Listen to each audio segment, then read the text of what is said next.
was recently talking to one of my coachee who was promoted as a regional sales manager 3 months back.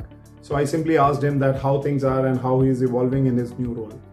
And he told me that he's doing great and he's trying to adjust to his new role as well as to his new leadership style, because the role that he was in the past and the role that he is in now has a huge difference.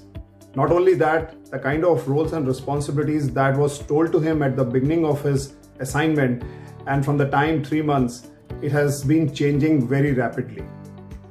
He said that there has been a humongous amount of new challenges that he's facing every day. But the most pertinent thing is the unseen challenges that come without even thinking. And that makes his job even more complicated. So I asked him what exactly is he talking. So he says that not only that he is responsible for achieving his region's target, motivating people, recruiting people, and developing them, he has to manage a lot of different stakeholders. His cross-functional responsibilities has increased. Not only that, his advertising and promotion budgets has also increased, which means that he has to now put a lot of time and effort in these areas apart from his core role, which he never thought that would be required to such a large extent. And he was facing challenges and difficulties in adjusting to that role.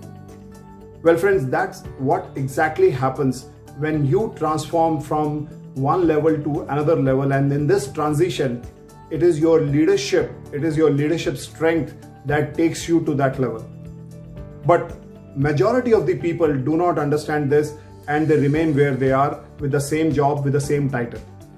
Because at that point of time, you require a jump in your leadership skills, a push that you need to go to the next level. Having said that, I have realized that no matter which job you are in, no matter how far you are from your new assignment, the only one thing that is required is agility in your role. People understand this word agility very clearly. That means you are attending to those situations and challenges that are coming around you and you are adapting to those challenges and creating a new wave of learning and development for yourself. So people understand that what has taken them to this place won't take them to the next level, which means that whatever has taken you so far is actually preventing you to go to the next level. So that means you need a different level of thinking, a different level of leadership to move out of this space. So if you are in a similar situation, then I'm going to give you a coach formula, a very simple formula that will help you to overcome this challenge. But definitely it requires a lot of skills, it requires practice, and it's easy but not simple. So what you have to do is first step is simply have to write down your core responsibilities. Now, I'm not saying that you go back to your job description and start writing your core responsibilities.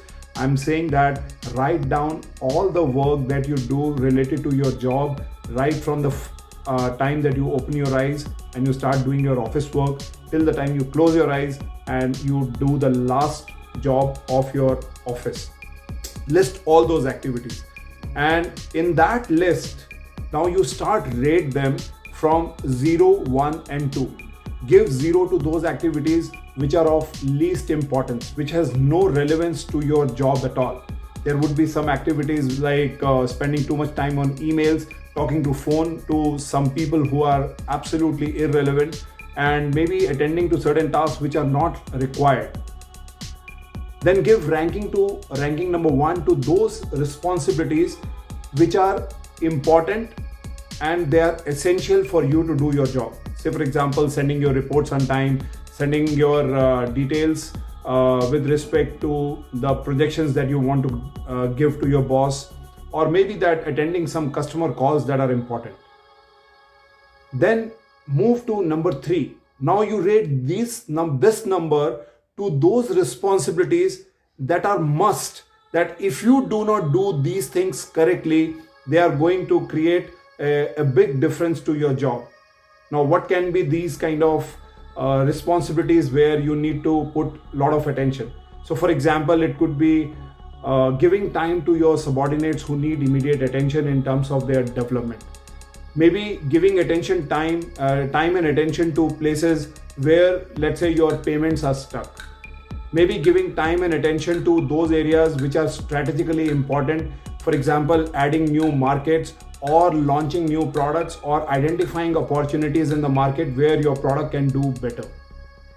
And once you do that, finally, I would say that the fourth area where you need to really think is that you need to start building up a time for yourself where you need to work on your own capabilities, that how you can become more capable in your current role.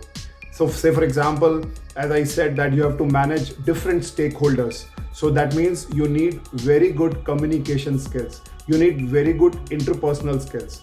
So are you really spending time on these areas?